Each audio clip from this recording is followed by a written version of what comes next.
हरी भरी पहाड़ियों के बीच बसा हुआ था ग्रीन फील्ड्स का गांव। छोटा सा शांत सा ये गांव अपने हरे भरे मैदानों और चमकती नदी के लिए जाना जाता था। यहाँ के लोग सीधे साधे थे, जिनकी जिंदगी खेती बाड़ी और त्योहारों के इर्द गिर्द घूमती थी। गांव के बीचों बीच एक विशाल बरगद का पेड़ था। इसकी फैली हुई शाखाएं छोटे बड़े सबको छाया देती थी। इसी पेड़ के नीचे रहती थी दादी माँ। 90 साल की दादी माँ गांव की सबसे बुजुर्ग थी। उनकी आंखें उम्र के साथ धुंधली तो पड़ गई थी, लेकिन उनमें आज भी एक अलग ही चमक थी। दादी माँ का झुर्रियों वाला चेहरा कहानियों का खजाना था। हर एक लकीर उनकी अच्छी तरह से जी हुई जिंदगी की कहानी बयान करती थी, जो खुशी, गम और हर तरह के अनुभवों से भरी थी। ग्रीन फील्ड्स के बच्चे दादी माँ से बहुत प्यार करते थे। हर शाम जैसे ही सूरज ढलना शुरू होता, वे सब दादी माँ के आसपास इकट्ठा हो जाते। उनकी आंखें उत्सुकता से चमकती रहती। उन्हें पता था कि दादी माँ के पास कहानियों का भंडार है। बहादुर योद्धाओं, चालाक जानवरों और जादुई प्राणियों की कहानियां उनके होठों से ऐसे फूट पड़ती जैसे किसी झरने से पानी। दादी माँ की मधुर आवाज उनके नन्हे मन में रंगीन तस्वीरें उकेर देती। उनकी कल्पनाएं हर शब्द के साथ उड़ान भरने लगती, उन्हें दूर देशों में ले जाती। ग्रीन फील्ड्स के बच्चे दादी माँ की कहानियों के ये पल बहुत संजो कर रखते थे। ये पल उनके बचपन का एक जादुई हिस्सा थे, जो उनके दिलों में हमेशा के लिए बस जाते। जैसे ही सूरज क्षितिज के नीचे डूबा और ग्रीन फील्ड्स में लंबी लंबी परछाइयां फैल गईं, बच्चे इकट्ठा होने लगे। उनका हंसी ठहाका गूंज रहा था और उनके छोटे छोटे पैरों से उड़ती धूल उनके बरगद के पेड़ की तरफ दौड़ने का संकेत दे रही थी। दादी माँ, जिनके सफेद बाल ढलती हुई रोशनी में चमक रहे थे, ने उन्हें आते देखा और प्यार से मुस्कुराई। दादी माँ, कहानी सुनाओ। दादी माँ उनके उत्साह को देखकर खुश हुई और हंस पड़ी। दादी माँ, इतनी जल्दी है? अच्छा, मेरे पास आकर बैठ जाओ, मैं तुम्हें एक कहानी सुनाती हूँ। बच्चे मुलायम घास पर बैठ गए। उनकी निगाहें दादी माँ पर टिकी हुई थी। वे दादी माँ के हर शब्द को ध्यान से सुन रहे थे। उनकी कल्पनाएं उनकी कहानी सुनकर जाग उठी थी। हर दिन वे दादी माँ से एक नई कहानी, एक नया रोमांच सुनने की जिद करते, जो उन्हें जादुई दुनिया में ले जाए।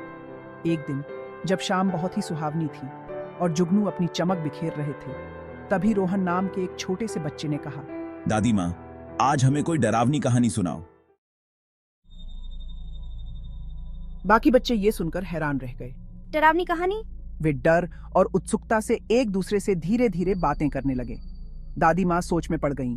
उन्हें आमतौर पर दया और साहस की कहानियां सुनाना पसंद था, ऐसी कहानियां जो बच्चों के दिलों को प्यार और अचंभा से भर दें। दादी माँ, रोहन, क्या तुम सचमुच डरावनी कहानी सुनना चाहते हो? ऐसी कहानियां कभी कभी बहुत डरावनी हो सकती हैं, लेकिन रोहन तो एक डरावनी कहानी सुनने की जिद पर अड़ा हुआ था। प्लीज दादी माँ, बस एक डरावनी कहानी। हम प्रॉमिस करते हैं कि हम डरेंगे नहीं। बाकी बच्चे भी पहले तो हिचकिचा रहे थे, लेकिन अब उनकी उत्सुकता बिराज गई थी और वे भी रोहन की बात से सहमत हो गए। हाँ दादी माँ, प्लीज। वे सब उत्साह से चिल्लाने लगे। दादी माँ उनकी जिद के आगे हार मान गई। दादी माँ, ठीक है, लेकिन अगर आज रात तुम्हें नींद न आए तो मुझे दोष मत देना। बच्चे अपनी जीत से खुश होकर बैठ गए। उनके दिल डर और उत्सुकता के मिश्रण से तेज धड़क रहे थे। जैसे ही दादी माँ ने कहानी शुरू की, वैसे ही सब शांत हो गए। उनकी आवाज, जो आमतौर पर बहुत प्यारी और सुकून देने वाली होती थी, अब थोड़ी डरावनी हो गई थी, जिससे बच्चों की रीढ़ की हड्डी में सिहरन दौड़ गई। हमारे गांव के बाहर दादी माँ ने धीमी और रहस्यमयी आवाज में कहानी शुरू की। फुसफुसाता जंगल है। ये परछाइयों और रहस्यों की जगह है, जहां हवा अजीब और डरावनी घटनाओं की कहानियां फुसफुसाती है। दादी माँ का हर शब्द सुनने के लिए बच्चे और पास आ गए। उनकी निगाहें दादी माँ के चेहरे पर टिकी हुई थीं। दादी माँ, इस जंगल में एक चुड़ैल रहती है, जिसके नाम से ही लोग थर थर कांपते हैं। कहते हैं कि उसके पास बहुत पुरानी जादुई शक्तियां हैं और उसका दिल बर्फ की तरह ठंडा है। ये सुनकर बच्चे डर गए। उनकी कल्पनाओं में उस डरावनी चुड़ैल की तस्वीरें घूमने लगी। दादी माँ, कहा जाता है कि चुड़ैल एक छिपे हुए खजाने की रक्षा करती है, सोने के सिक्कों और कीमती रत्नों से भरा एक संदूक, जो जंगल की गहराई में कहीं छिपा हुआ है। ये सुनकर बच्चों की आंखें हैरानी से फटी की फटी रह गईं। एक चुड़ैल द्वारा सुरक्षित खजाना? उनके नन्हे मुन्ने दिमाग में कई सवाल उठने लगे। दादी माँ, बहुत से लोग चुड़ैल के खजाने को खोजने की उम्मीद में फुसफुसाते जंगल में गए हैं, पर आज तक कोई वापस नहीं आया। बच्चे डर के मारे कांप उठे उनके दिल तेजी से धड़कने लगे। बरगद के पेड़ के नीचे का माहौल उत्सुकता और थोड़े से डर से भर गया। दादी माँ ने आगे कहा, एक दिन अरुण नाम का एक जवान लकड़हारा फुसफुसाते जंगल के खतरों से लोहा लेने का फैसला करता है। उसने छिपे हुए खजाने की कहानियां सुनी थीं और वह उसे खोजने की ठान लेता है ताकि वह उस धन से अपने गरीब परिवार की मदद कर सके। बच्चे ध्यान से सुन रहे थे। वे कल्पना कर रहे थे कि कैसे अरुण बहादुरी और ताकत से उस अंधेरे और रहस्यमयी जंगल में जा रहा है। अरुण जंगल में और अंदर जाता रहा। दादी माँ ने उसकी यात्रा का वर्णन करते हुए कहा, पेड़ और ऊंचे और घने होते गए। उनकी शाखाएं आपस में इस तरह गूंथी हुई थीं कि सूरज की किरणें भी नीचे नहीं आ पा रही थीं।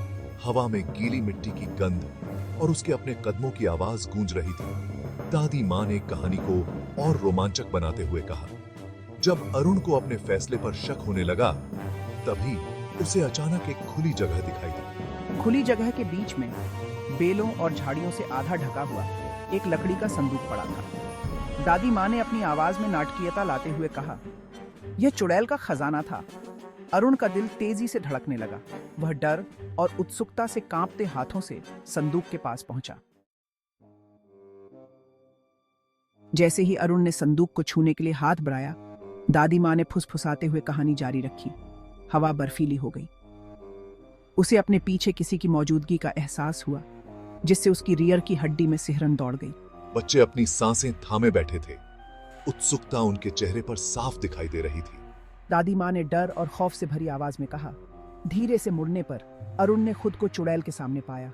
उसके अंगारे जैसे जलते हुए नेत्र मानो उसे घूर रहे हों, और उसकी कर्कश आवाज से अरुण की रीढ़ की हड्डी में सिहरन दौड़ गई। मेरी चीज को छूने की हिम्मत कैसे हुई? चुड़ैल ने जहर उगलते हुए कहा।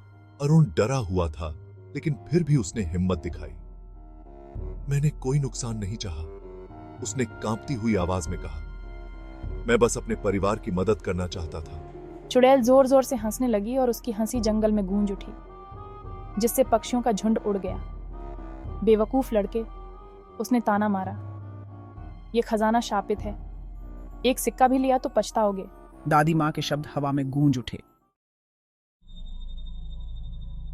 दादी माँ ने भविष्यवाणी के अंदाज में कहा, डर और मजबूरी के बीच फंसे अरुण ने एक ऐसा फैसला लिया जिसका अंजाम बहुत बुरा होने वाला था। उसने हाथ बढ़ाया और खजाने से सोने का एक सिक्का उठा लिया। यह सुनकर बच्चे हैरान रह गए। उनके दिल तेजी से धड़कने लगे। वे जानते थे कि अरुण के इस फैसले के क्या नतीजे होंगे, लेकिन वे क्या होंगे?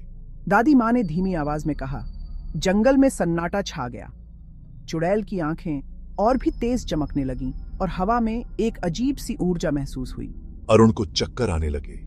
उसकी आंखों के सामने अंधेरा छा गया और उसके आसपास की दुनिया घूमने लगी। दादी माँ ने बेचैनी से कहा। जब अरुण ने आंखें खोलीं तो उसने खुद को जंगल के जमीन पर पड़ा पाया। खजाने से भरा संदूक, खुली जगह और चुड़ैल सब गायब हो चुके थे। बस पत्तों की सरसराहट और झींगुरों की आवाज सुनाई दे रही थी। अरुण उठा। उसका सिर घूम रहा था। उसका दिल जोर जोर से धड़क रहा था। क्या यह सब सपना था? उसने अपना हाथ देखा तो उसके होश उड़ गए। सोने का सिक्का अभी भी उसके हाथ में था, जो चांदनी में चमक रहा था। सिक्का उसकी मुट्ठी में कसकर पकड़ा हुआ था, जैसे वह कभी उसे छोड़ना नहीं चाहता। दादी माँ ने कहानी रोक दी। उनकी आंखों में शरारत झलक रही थी। बच्चे कहानी के सस्पेंस में पूरी तरह से खो चुके थे। और फिर अरुण का क्या हुआ? दादी माँ मुस्कुराईं। उनकी आंखों में शरारत थी। दादी माँ, ये तो मैं तुम्हें किसी और दिन सुनाऊंगी। बच्चे निराश हो गए, लेकिन इससे पहले कि वे कुछ कह पाते, दादी माँ ने उन्हें घर जाने के लिए कह दिया। बच्चे मन मसोसते हुए अपने अपने घर चले गए। उनके दिमाग में अभी भी चुड़ैल, खजाना और गायब लकड़हारे की कहानी घूम रही थी। घर जाते समय उन्हें ऐसा लग रहा था कि जैसे कुछ अलग है, जैसे कहानी सच में उनके आसपास घट रही हो। घर पहुंचकर उन्होंने अपने माता पिता को शुभरात्रि कहा और सोने चले गए। उनके सपने दादी माँ की कहानी की तस्वीरों से भरे हुए थे, लेकिन उस रात एक बिस्तर खाली था। रोहन, जिस बच्चे ने डरावनी कहानी सुनाने के लिए कहा था, वह कहीं नहीं मिला। अगली सुबह ग्रीनफील्ड्स गांव में हड़कंप मच गया। रोहन गायब था। उसके माता पिता घबरा गए और अपने घर और आसपास के खेतों में उसे ढूंढने लगे। आखिर वो छोटा बच्चा कहाँ गया होगा?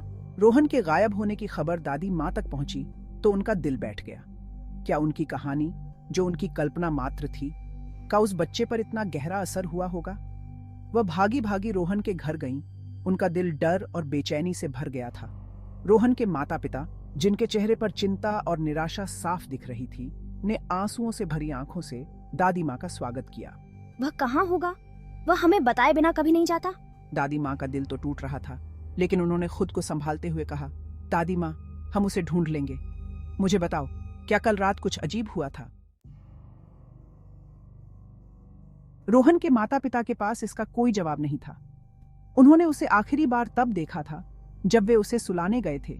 उसका चेहरा अभी भी दादी माँ की कहानी के रोमांच से भरा हुआ था।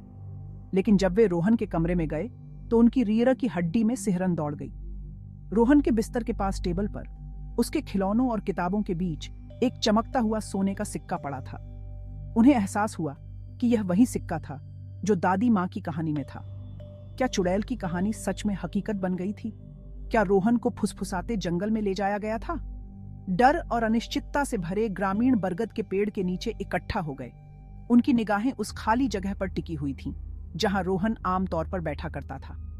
हवा पत्तों से सरसरा रही थी और ऐसा लग रहा था जैसे वह अपने साथ बेचैनी और अनजान का एहसास ला रही हो। दादी माँ, जिनका दिल अपराधबोध और चिंता से भरा हुआ था, अपने आसपास मौजूद लोगों के चेहरे देख रही थीं।